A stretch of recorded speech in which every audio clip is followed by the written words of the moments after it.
RT admission 2026-27 तर पालकवर्गांना आपल्या पाल्याचा online form कसा भरायचा या संदर्भात भरपूर अशा कमेंट्स आलेल्या आहे। तर त्यासाठी आपण एक डेमो व्हिडिओ तर याच साईटवर संपूर्ण अपडेट दिलेली आहे। त्यानुसार आपण आपला जो फॉर्म असणार आहे म्हणजे आपले जेव्हा फॉर्म सुरू होणार तर फॉर्म कसा भरायचा या संदर्भात संपूर्ण अपडेट आपण RTने दिलेल्या माहितीनुसार या व्हिडिओमध्ये बघणार आहे। तर व्हिडिओ शेवटपर्यंत बघा आणि या व्हिडिओमध्ये आपण form fill up step by step संपूर्ण माहिती बघणार आहे। तर हा व्हिडिओ डेमो व्हिडिओ असणार आहे। फॉर्म म्हणजे जेव्हाही ऑनलाईन ॲप्लिकेशन सुरू होणार तेव्हा लाईव्ह प्रोसेसनुसार तुम्हाला परत एक फॉर्म फिलअपचा व्हिडिओ देण्यात येणार। हा व्हिडिओ डेमो व्हिडिओ आहे। साईडवर आल्यानंतर तुम्ही बघू शकता या प्रकारे संपूर्ण ऑप्शन दिलेले आहे। इथे एक यूजर मॅन्युअल म्हणून एक ऑप्शन दिलेला आहे, तुम्ही सुद्धा बघू शकता लॉग इन करून म्हणजे साईडवर जाऊन यूजर मॅन्युअलला जर क्लिक केलं इथे तुम्हाला दोन ऑप्शन आहे। इथे एक पॅरेंट्स मॅन्युअल आणि एक स्कूल मॅन्युअल। तर आपल्याला पॅरेंट्स पाहिजे कारण की आपल्याला रजिस्ट्रेशन करायचं आहे, त्यानुसार आपण यामध्ये बघणार आहे। तर अशा प्रकारे तुमच्यासमोर एक मॅन्युअल उपलब्ध होणार आहे। या मॅन्युअलमध्ये संपूर्ण अपडेट बघू शकता। RT 25% योजनेअंतर्गत ऑनलाईन अर्ज करण्यासाठी मार्गदर्शक पत्रिका म्हणजे यूजर मॅन्युअल। तर या मॅन्युअलमध्ये स्टेप बाय स्टेप माहिती दिलेली आहे की तुम्ही तुमचा फॉर्म ऑनलाईनमध्ये कसे भरणार। हा व्हिडिओ जर तुम्ही बघितला तर तुम्हाला ऑनलाईन फॉर्म सुरू झाल्यानंतर ज्या अडचणी येणार आहेत त्या अडचणी येणार नाही, कारण की यामध्ये तुमचे जे डाऊट्स आहे हे क्लिअर होऊ शकतात। तर हा व्हिडिओ आपण डेमो व्हिडिओ म्हणून संपूर्ण पालकवर्गांना सांगत आहे। फॉर्म सुरू झाल्यानंतर तुम्हाला नवीन व्हिडिओ देण्यात येणार, हा फक्त मार्गदर्शन सूचना म्हणून व्हिडिओ बनवण्यात येत आहे। तर बघू शकता ऑनलाईन फॉर्म भरण्यासाठी आपल्याला सर्वात प्रथम साईडवर यावं लागणार आहे। साईडवर आल्यानंतर अशा प्रकारे तुम्हाला संपूर्ण जी ही साईड आहे हे दिसून पडेल। यामध्ये आल्यानंतर ऑनलाईन ॲप्लिकेशन असं एक साईडवर ऑप्शन दिलेलं आहे, तिथे तुम्हाला क्लिक करायचं आहे। इथे क्लिक केल्यानंतर बघू शकता तुम्ही अशा प्रकारे तुम्हाला लॉग इनचं ऑप्शन दिसणार आहे। त्यानंतर इथे तुम्हाला न्यू रजिस्ट्रेशनचं ऑप्शन उपलब्ध करून देण्यात येणार। तर आपण 2026-27 मध्ये नवीन ॲप्लिकेशनच करायचं आपल्याला स्टार्टिंगला, म्हणून A to Z पालकवर्गांना न्यू रजिस्ट्रेशनचं जे ऑप्शन दिलं असेल तुम्हाला त्यावरती तुम्हाला क्लिक करायचं आहे। त्यावरती क्लिक केल्यानंतर बघू शकता तुम्ही यामध्ये तुम्हाला तुमचा जिल्हा, त्यानंतर इथे तुम्हाला तुमचे लास्ट नेम म्हणजे सरनेम, इथे फर्स्ट नेम म्हणजे तुमच्या पाल्याचे नाव, मिडल नेम म्हणजे तुमचे नाव म्हणजे पालकांचे नाव म्हणजे वडिलांचे नाव, त्यानंतर चाइल्ड डिसेबिलिटी म्हणजे हँडिकॅप आहे का, इथे येस नो मध्ये तुम्हाला ॲन्सर द्यायचा आहे। चाइल्ड डेट ऑफ बर्थ म्हणजे मुलाची जन्मतारीख, हा जो कॅप्चा असेल हा इथे इन्सर्ट करा। त्यानंतर इथे तुमचा मोबाईल नंबर टाका, मोबाईल नंबर चुकू देऊ नका। त्यानंतर अशा प्रकारे संपूर्ण माहिती भरा। यामध्ये नोटसुद्धा दिलेली आहे। विद्यार्थ्याचे नाव, जन्मतारीख अचूक भरावी व आपला जिल्हा निवडावा आणि आपला ईमेल ID अचूक भरावा।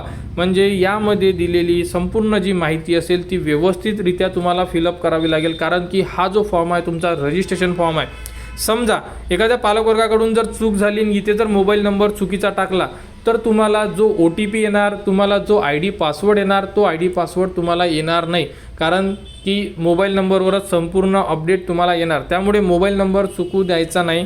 तर अशा प्रकारे तुम्हाला रजिस्ट्रेशनच्या पेजवर तुमची संपूर्ण माहिती फिलअप करून घ्यावी लागेल।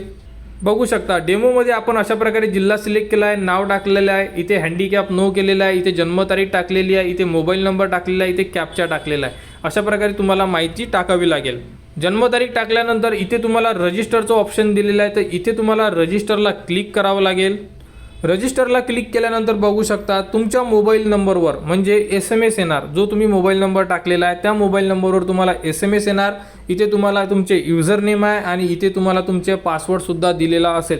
त्यामुळे मोबाईल नंबर हा अचूक असणं गरजेचं आहे, कारण की जेही आपल्याला हे मॅन्युअल दिलेलं आहे या मॅन्युअलमध्ये संपूर्ण डिटेल्स आहे। आपण नोंद केलेला मोबाईल नंबरवर यूजर ID आणि पासवर्ड हा SMS द्वारे पाठविण्यात येणार। आणि समजा जर तुम्हाला SMS आला नाही तर जेव्हा तुम्ही रजिस्टरला क्लिक करता ना तेव्हा तुम्हाला साईडवर एक अशा प्रकारे नोटिफिकेशन येते। इथे तुम्हाला रजिस्टरला क्लिक केल्यानंतर तुमचा यूजर नेम आणि पासवर्ड हा तुम्हाला स्क्रीनवर सुद्धा दिसू शकतो।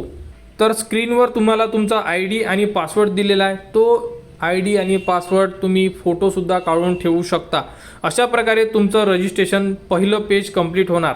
ओके, हे पेज कंप्लीट झाल्यानंतर तुमच्याकडे आता ID सुद्धा आहे आणि पासवर्ड आहे। तर हा ID इथे इन्सर्ट करायचा, हा पासवर्ड इथे टाकायचा, हा कॅप्चा इथे इन्सर्ट करायचा आणि लॉग इन करावं लागेल। म्हणजे आपण आपला जो पासवर्ड भेटलेला आहे तो पासवर्ड तुम्हाला चेंज करावा लागतो फर्स्ट टाईम.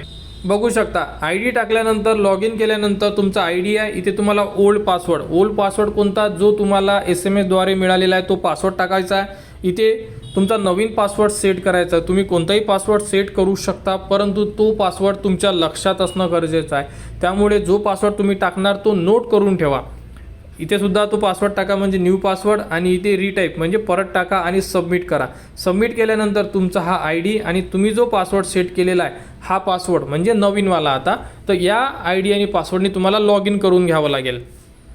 तर बघू शकता आपल्याला जो आय डी मिळालेला आहे तो आय डी टाकला, जो पासवर्ड आपण सेट केलेला आहे आता चेंज करून तो पासवर्ड टाकला, हा कॅप्चा इथे इन्सर्ट केला आणि त्यानंतर लॉग इन करायचं. लॉग इन केल्यानंतर तुम्हाला अशा प्रकारे संपूर्ण स्टेप दिसून पडेल. ओके, ह्या स्टेप दिसल्यानंतर इथे तुम्हाला संपूर्ण माहिती फिलअप करायची आहे. तर यामध्ये काळजीपूर्वक ऐका. यामध्ये तुमचे नाव जसे की लास्ट नेम आहे, इथे फर्स्ट नेम म्हणजे तुमच्या मुलाचे नाव, इथे वडिलाचे नाव, इथे मराठीमध्ये सुद्धा टाकायचं आहे. बघा संपूर्ण माहिती मराठीमध्ये सुद्धा टाकायची आहे.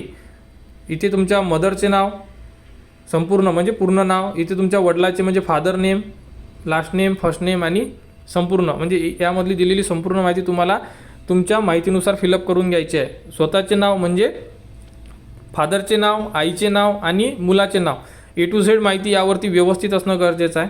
त्यानंतर तुम्ही जी जन्मतारीख टाकलेली आहे ही जन्मतारीख चेंज होणार नाही, एकदा टाकलेली जन्मतारीख चेंज होत नाही. त्यानंतर यामधून तुम्हाला तुमचा जोही ॲड्रेस आहे तो ॲड्रेस यामध्ये टाकायचा. बघू शकता यामध्ये तुमचा संपूर्ण म्हणजे हाऊस नंबर असेल तर त्यानंतर तुमचा इथे ॲड्रेस टाका. ॲड्रेस टाकल्यानंतर इथे तुम्हाला तालुका जिल्हा टाका आणि इथून तुमचे व्हिलेज जे तुमचे गाव असेल किंवा शहर असेल तर तुम्हाला तिथून म्युन्सिपल कॉर्पोरेशन अशाबद्दल संपूर्ण तुमचा जो ॲड्रेस आहे हा सुद्धा फिलअप करून घ्यायचा आहे. हे जे पेज आहे अतिशय महत्त्वाचं असणार आहे. यामध्ये दिलेली संपूर्ण इन्फॉर्मेशन तुम्ही व्यवस्थितरित्या फिलअप करून घ्यावी लागेल तुम्हाला. त्यानंतर बघू शकता इथे संपूर्ण माहिती फिलअप केल्यानंतर इथे पॅरेंट स्टेटस दिलेला आहे. जसं की कोणी विधवा असेल, डायव्होर्स झालेला असेल, यामधून तुम्ही सिलेक्ट करू शकता. सिंगल पॅरेंटसुद्धा ऑप्शन आहे. जर काहीच नसेल तर तुम्ही जनरल ऑप्शन आहे ते सिलेक्ट करू शकता. इथे आपण जो ॲड्रेस टाकलेला आहे संपूर्ण तो ॲड्रेस तुम्हाला व्यवस्थितरित्या टाकायचा आहे. त्यानंतर इथे एक नोट देण्यात येणार आहे. यापूर्वी RD 25% अंतर्गत प्रवेश घेतला आहे का, म्हणजे तुम्ही या अगोदर RT थ्रू तुम्ही फॉर्म भरलेला असेल आणि तुमचा नंबर लागलेला होता आणि तुम्ही प्रवेश घेतला होता का, म्हणजे तुम्ही फॉर्म भरला होता तरी चालेल, तुमचा नंबर लागला तरी चालेल, तुम्ही प्रवेश घेतला होता का, कारण नंबर लागल्यानंतर आपण प्रवेश घ्यायला जातो. जर प्रवेश घेतला असेल त्याबद्दलचीच माहिती इथे विचारण्यात आलेली आहे. जर प्रवेश घेतला असेल तर यस करा आणि नसेलच घेतला प्रवेश तर इथे नो करा. यामध्ये तुम्ही संपूर्ण जो फॉर्म भरला आता तुमचे नाव म्हणजे फादर नेम, मदर नेम आणि मुलाचे नाव मराठी इंग्लिशमध्ये भरले, इथे जन्मतारीख वगैरे सर्व चूज केलं, इथे तुमचा ॲड्रेस चूज केला, संपूर्ण माहिती तुम्ही प्रॉपर भरले. त्यानंतर आता द्यायचं आपल्याला घराचं लोकेशन. घराचं लोकेशन देणं हे अतिशय गरजेचं आहे कारण त्यानुसारच तुम्हाला शाळा उपलब्ध होणार. इथे तुम्हाला एक मॅपचं ऑप्शन दिलेलं आहे. बघू शकता जिथे आपण आता रेड मार्क करतो इथे एक मॅपचं ऑप्शन दिलेलं आहे. इथे तुम्हाला क्लिक करायचं आहे. इथे क्लिक केल्यानंतर तुमच्या कॉम्प्युटरमध्ये एक मॅप ओपन होणार, गुगल मॅप. अशा प्रकारे तुमच्या मोबाईलमध्ये ओपन व्हायला थोडा त्रास होऊ शकतो, म्हणून ट्राय करा की तुम्ही कॉम्प्युटर किंवा लॅपटॉपवरून हा फॉर्म भरू शकता, कारण की त्यावरती संपूर्ण जे पेज आहे हे मोठ्या स्वरूपात दिसतात, म्हणजे जे वर्ड आहे हे मोठे दिसतात, तर तुमची चूक कमी होणार, म्हणजे चूक होणारच नाही. आणि तुम्ही जर मोबाईलमध्ये ट्राय करत असाल तर मोबाईलमध्ये आपण एक ॲप ओपन करतो, त्या बॅक साईडला दुसरं ॲप ओपन करतो, त्यामुळे अडचणी येऊ शकतात.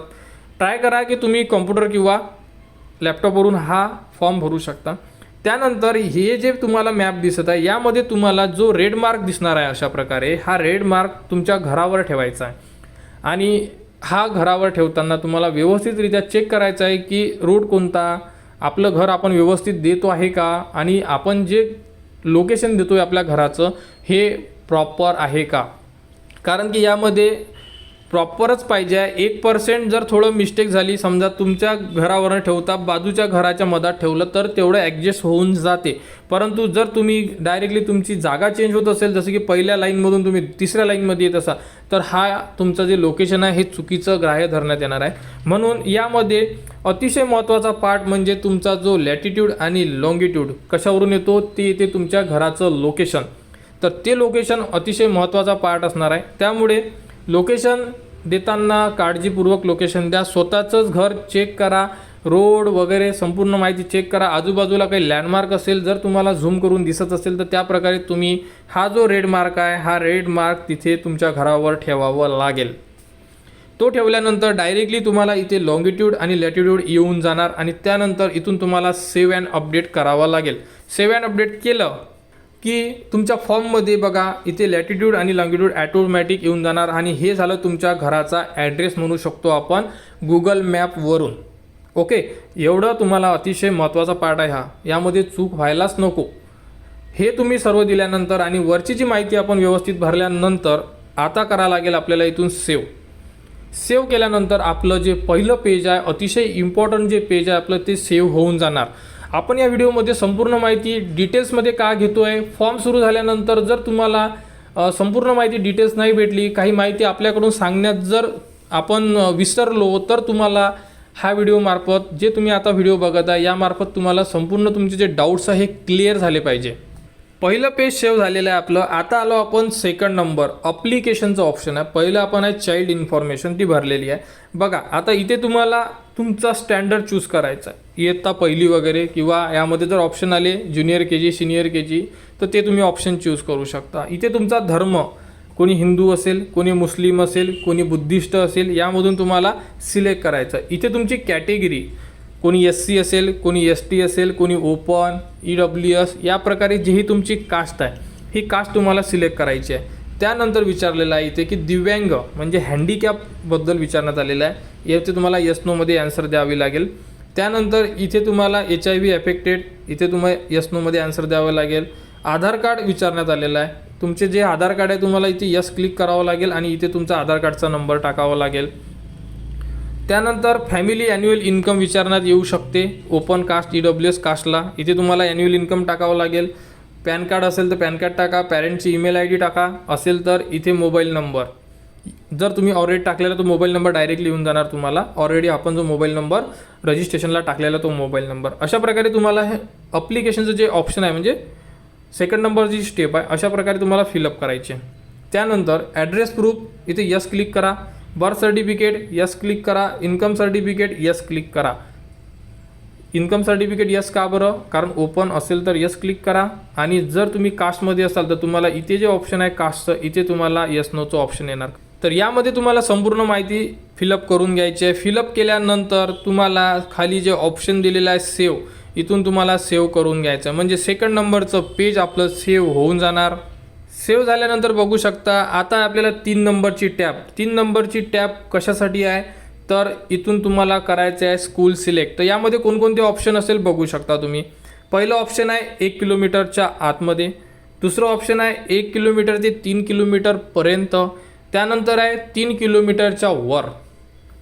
सर्वात जास्त चान्स आहे यामध्ये की कोणत्या याच्यामध्ये नंबर लागेल तुमचा, तर बघू शकता यामध्ये 1 किलोमीटरच्या आतमध्ये 99% नंबर लागायचे चान्सेस असतात. त्यानंतर जे 1 ते 3 किलोमीटर आहे इथे 50-50 चान्स असतात आणि 3 किलोमीटरमध्ये चान्स 10%च असतात. त्यामध्ये आता तुम्हाला इथे क्लिक करावं लागेल अगोदर. इथे क्लिक केल्यानंतर तुमच्या 1 किलोमीटरमध्ये जेवढेही स्कूल येत असेल ते तुमच्यासमोर उपलब्ध होणार. त्यामधून जर तुम्हाला ते स्कूल पाहिजे असेल तर तुम्हाला इथे जो चेकबॉक्स दिलेला आहे क्लिक टू अप्लाय, तिथे तुम्हाला क्लिक करावं लागेल. क्लिक केल्यानंतर तुम्हाला सेव्ह करावं लागेल 1 किलोमीटरमधले स्कूल. अगोदर 1 किलोमीटरमधले स्कूल तुम्ही सिलेक्ट केले, कोणाला 1 येईल, कोणाला 2 येईल, कोणाला 3 येईल, कोणाला 4 येईल, कोणाला 0 येणार, म्हणजे येणारच नाही. कारण की तुमच्या जे लोकेशन तुम्ही दिलेलं आहे त्या लोकेशनमध्ये जर स्कूल नसेलच तर तुम्हाला स्कूल दिसणार नाही. परंतु जर स्कूल असेल आणि जेवढी स्कूल असेल 2, 3, 4, 5, 6 संपूर्ण स्कूल दिसेल. त्यामधून तुम्हाला जे स्कूल पाहिजे असेल ते तुम्ही सिलेक्ट करा 1 किलोमीटरमधले आणि त्यानंतर सेव्ह करा. सेव्ह केल्यानंतर तुम्ही सिलेक्ट केलेले स्कूल खालच्या लिस्टमध्ये ॲड होऊन जाणार. तर अशा प्रकारे तुम्ही बघू शकता की तुमचे जेही तुम्ही स्कूल सिलेक्ट केलेले आहे यामध्ये सेव्ह झालेले स्कूलची यादी तुमच्यासमोर दिसून पडेल. त्यानंतर तुम्ही 1 ते 3 किलोमीटरमध्ये सुद्धा क्लिक करून तुमच्यासमोर लिस्ट येईल. या प्रकारे तुम्ही जेही तुम्हाला स्कूल दिसतील 2, 4, 8, 10, 12 किती पण दिसू शकतात. त्यामधून तुम्हाला जेवढे पाहिजे तुम्ही सिलेक्ट करा. सध्या लास्ट इयरपर्यंत 10 शाळा तुम्ही सिलेक्ट करू शकत होते. तर तुम्हाला जर 10 शाळा सिलेक्ट करायच्या असेल तर करू शकता. कोणी 5 करा, कोणी 6 करा, म्हणजे आपल्याला जेवढ्या शाळा पाहिजे आहे, जेवढ्या शाळा आवडल्या असेल, ज्या शाळेमध्ये नंबर लागल्यानंतर तुम्ही प्रवेश घेऊ इच्छिता त्या शाळेचे नाव तुम्ही ॲड करू शकता. 1 किलोमीटर टाका, 1 ते 3 किलोमीटर टाका. आणि जर तुम्हाला असं वाटत आहे की 3 किलोमीटरच्या वर सुद्धा मला पाहिजे आहे, तर तुम्ही त्यामध्ये लिस्टमध्ये जाऊन सुद्धा बघू शकता. जर तुम्हाला एखादी स्कूल पाहिजे आहे आणि तिथे जर तुम्हाला ऑप्शन येत आहे अप्लाय करण्यासाठी, तर तुम्ही त्या शाळेला सुद्धा अप्लाय करू शकता. सर्व टाकल्यानंतर सेव्ह करा. सेव्ह केल्यानंतर बघू शकता मग येणार तुम्हाला ऑप्शन, ते म्हणजे फॉर्म सबमिशन. फॉर्म सबमिशनचं जे ऑप्शन आहे तिथे आल्यानंतर तुम्हाला इथे आपण स्टॉप घेतो आहे बघा. कशासाठी इथे स्टॉप घेतलेला आपण. फॉर्म सबमिशनचं जे ऑप्शन आहे हे ऑप्शन आपलं फायनल ऑप्शन आहे. यामध्ये 1 2 3 अजूनही एक वाढवला तरी चालते. एवढ्या वेळा तुम्हाला फॉर्म चेक करायचा आहे. याच्यामागचं रिझन असं आहे की तुम्ही एकदा जर हा फॉर्म सबमिट केला तर तुम्ही फॉर्म एडिट करू शकत नाही, कोणती माहिती बदलू शकत नाही, म्हणजे तुम्ही काहीच करू शकत नाही. कारण की तुम्ही म्हणत असाल की फॉर्म डिलीट करता येतो का. फॉर्म डिलीट करता येतो कधी, फायनल सबमिशनच्या अगोदर. फायनल सबमिट झाल्यानंतर फॉर्मसुद्धा डिलीट होत नाही. आणि तुम्ही जर म्हटलं की मी फॉर्म दुसरा भरतो, दुसरा फॉर्म भरता येत नाही. कारण की ऑलरेडी जी आपण माहिती दिलेली आहे त्या माहिती जर तुम्ही परत देत असेल तर तुम्हाला ऑलरेडी सांगण्यात येतो की तुम्ही ऑलरेडी तुमचा फॉर्म भरलेला आहे. आणि जर तुम्ही काही चेंजेस करून जरी दुसरा फॉर्म भरला तर तुमचे दोन्ही फॉर्म या प्रक्रियेमधून बाद केले जाऊ शकतात, रिजेक्ट करण्यात येणार. त्यामुळे स्क्रीनवर दिलेली एकूण एक इन्फॉर्मेशन, नाव, वडिलाचे नाव, उत्पन्न, स्त्री पुरुष अतिशय महत्त्वाचा पार्ट आहे. म्हणजे मुलगा आहे मुलगी आहे तुमची, त्यानंतर जन्मतारीख, माध्यम, तुम्ही जे डॉक्युमेंट लिस्ट दिलेली आहे, शाळा सिलेक्ट केलेली आहे, शाळा बरोबर आहे का, किंवा काही चेंजेस करायचे आहे तर तुम्ही बॅकमध्ये जाऊन चेंजेस करू शकता. अजून तुम्ही पूर्ण फॉर्म सबमिट म्हणजे एडिट करू शकता, ऑप्शन आहे आपल्याकडे. परंतु जर तुम्ही फायनल सबमिट करत असाल तर मग तुम्ही एडिट करू शकत नाही. तर त्यामुळे फॉर्म 2 ते 3 वेळा चेक करून घ्या व्यवस्थितरित्या. तुम्ही जेवढ्याही शाळा टाकलेल्या आहेत तुमच्या स्क्रीनवर तुम्हाला संपूर्ण शाळा दिसेल. तर तुम्ही खालच्या साईडला आल्यानंतर अशा प्रकारे बघा, पूर्ण लिस्ट दिसेल तुम्हाला शाळेची. त्यानंतर तुम्हाला इथे एक चेकबॉक्स देण्यात येणार. चेकबॉक्सला क्लिक केल्यानंतर कन्फर्म अँड सबमिट.